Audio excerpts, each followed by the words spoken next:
বসে দেশের জনপ্রিয় টেলিভিশন বৈশাখী টেলিভিশন আজকের এই বিশেষ দিনে টেলিভিশনের উত্তরোত্তর সাফল্য কামনা করছি। 20 পেরিয়ে 21 বছরে পদার্পণ করেছে দেশের জনপ্রিয় টেলিভিশন বৈশাখী টেলিভিশন।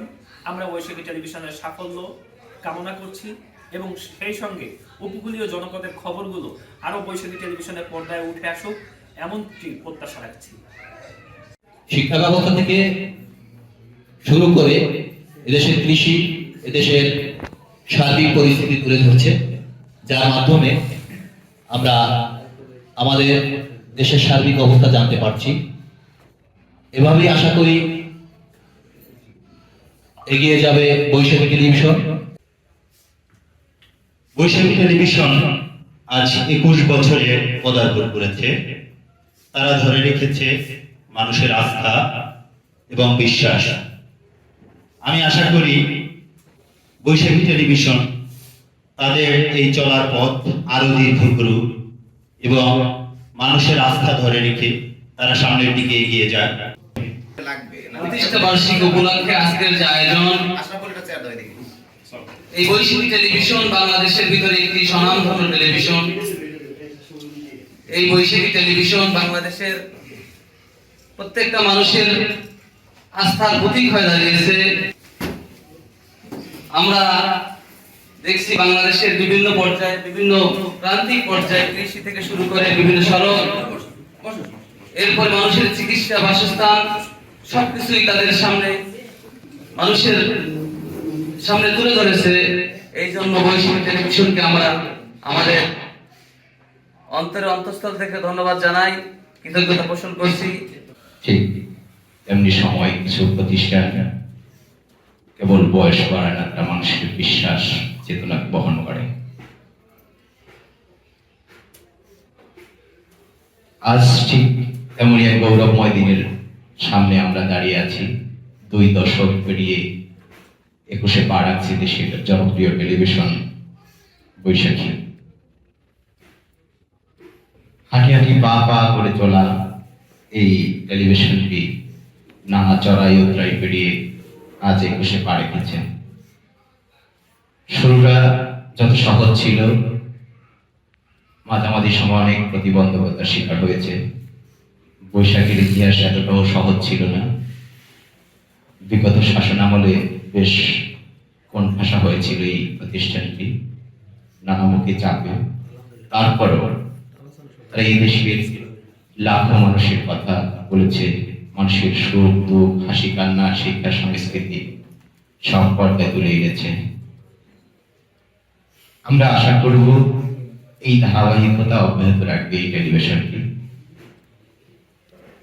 আমাদের এই অঞ্চলের এই টেলিভিশনটির প্রতিনিধি হিসেবে কাজ করছে আমাদের ঝিনাইদহ একটা সহকর্মী।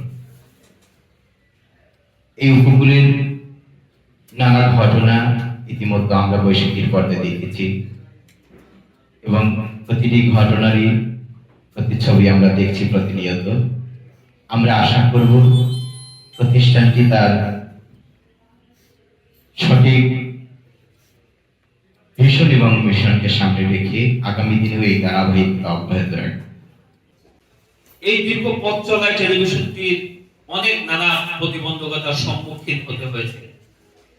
ক্ষমতার চোখে চোখ রেখে প্রশ্ন করাই কখনো কখনো কাল হয়ে দাঁড়িয়েছিল বৈশাখী টেলিভিশনে, কিন্তু তবুও কিছু না হতে নির্ভীকভাবে সত্য প্রকাশে অবিচল ছিল সর্বদা বৈশাখী টেলিভিশন।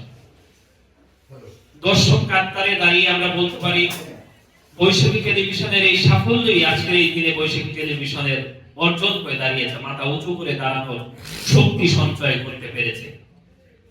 সাফল্যের এই 21 বছরে আমরা রাঙ্গামাটি প্রেস ক্লাবের পক্ষ থেকে বৈশাখী টেলিভিশনকে শুভেচ্ছা এবং অভিনন্দন জানাচ্ছি। আগামীর দিন যেন তাদের জন্য মসৃণ এবং সুন্দর হয় সেই প্রত্যাশা রাখছি।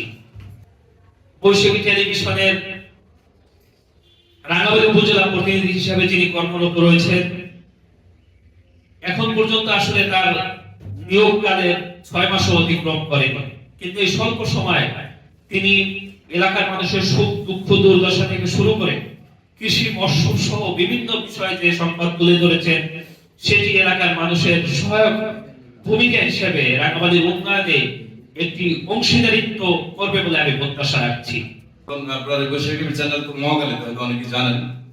তো আপনার 16, 17, 18, 19 প্রায় 4 বছর প্রতিটি অনুষ্ঠানে বৈশাখী টিভিতে ছিলাম, এই বর্ষ অনুষ্ঠান। এবং এই চ্যানেলের বিভিন্ন কাজে, আমাদের এই যে থানার বিভিন্ন কাজে, বিভিন্ন প্রয়োজনে বিভিন্ন বড় বড় অনুষ্ঠান আমরা যেতাম। তো সেই থেকে বৈশাখী টিভির সাথে আমার সম্পর্কটা একটু নিবিড়। ওখানকার অনেক সিনিয়র যারা আছেন লেভেলে, তারা সবার সাথে আমার একটা সুসম্পর্ক ছিল। আপনাদের এই যে কামরান করিম ভাই, তার সাথে খুবই ভালো সম্পর্ক ছিল, বিভিন্ন কাজে বাজে আমাদের থানাতে যেত। তো রাঙ্গামাটির আপনার এই অনেক যেমন সমস্যা আছে, তেমন কিছু সম্ভাবনাও আছে। আমি আশা করি বৈশাখীর মাধ্যমে রাঙ্গামাটির এই বিভিন্ন সমস্যাগুলো জাতীয় পর্যায়ে তুলে ধরবেন এবং বিভিন্ন সম্ভাবনার কথা দেশবাসীকে জানাবেন। আমরা বাইরে থেকে যারা আসে, আমাদের প্রথম সমস্যা থাকে যোগাযোগ ব্যবস্থাটা। আশা করি এই যোগাযোগ ব্যবস্থার এই সমস্যাগুলো তুলে ধরে যাতে একটু সমাধান হয়, একটু যোগাযোগটা সহজ হয়, বাইরে থেকে আসা যাওয়া করাটা। এটা আমি আশা করি বৈশাখীর মাধ্যমে দেশবাসীকে জানাবেন এবং এটার একটা সমস্যা সমাধান হবে। আর রাঙ্গামাটিতে অনেক সম্ভাবনা আছে, যেমন এখানে পর্যটন কেন্দ্রের একটা সম্ভাবনা আছে, বিভিন্ন কৃষিখাতের সম্ভাবনা আছে, মৎস্য সেক্টরের সম্ভাবনা আছে। এই সম্ভাবনাগুলো তুলে ধরে দেশের কাছে এই সম্ভব কথাগুলো তুলে ধরতে পারবেন। আশা করি এটা বৈশাখীর মাধ্যমে এটা প্রচার হবে। আর বৈশাখী টিভির উত্তরোত্তর সাফল্য কামনা করে আমি আজকের বক্তৃতা শেষ করছি। আসসালামু আলাইকুম। ধন্যবাদ রাঙ্গামাটি থানার উপপরিদর্শক সোহেল রানা ভাইকে তার মূল্যবান বক্তব্য দেওয়ার জন্য, এবং পাশাপাশি টেলিভিশনের প্রতি যে তার ভালোবাসা রয়েছে সেটার উপরই প্রকাশ তার বক্তব্যের মাধ্যমে। এই দীর্ঘ পথ চলায় বৈশাখী টেলিভিশন কখনো থেমে থাকেনি। সময়ের সাথে পাল্লা দিয়ে, ঝড় ঝঞ্ঝা পেরিয়ে, ক্ষমতার চোখে চোখ রেখে এগিয়ে চলেছে টেলিভিশনটি।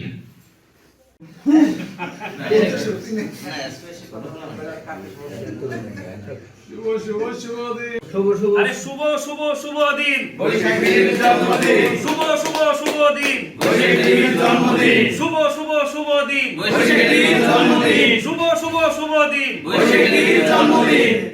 বৈশাখী টেলিভিশনের জন্মদিনে শুভেচ্ছা স্বাগত, বৈশাখী টেলিভিশনের জন্মদিনে শুভেচ্ছা স্বাগত।